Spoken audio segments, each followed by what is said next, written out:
खबर आपको दें कि घरेलू हालात से तंग आकर एक नौजवान ने खुदकुशी कर ली। अफसोसनाक खबर है सब्जाजार से, जहां पर नौजवान ने जहरीली गोलियां खाईं। पुलिस का कहना है कि शनाख्त 25 साला समीउल्लाह के नाम से हुई है। घरेलू हालात से तंग आकर नौजवान ने खुदकुशी कर ली है, जहरीली गोलियां खाईं। ये नौजवान सब्जाजार में रिहायशी, जिसने हालात से तंग आकर खुदकुशी कर ली। तारीख का अमीर,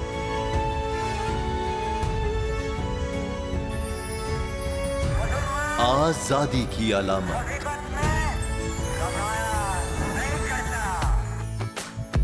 हुस्न का आईनादार, फिक्रो नजरिए की अक्कास,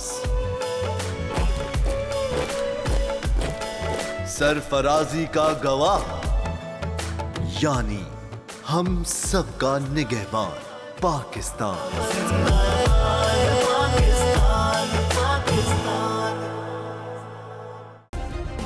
सब्सक्राइब करें और बेल दबाएं ताकि कोई खबर रह न जाए।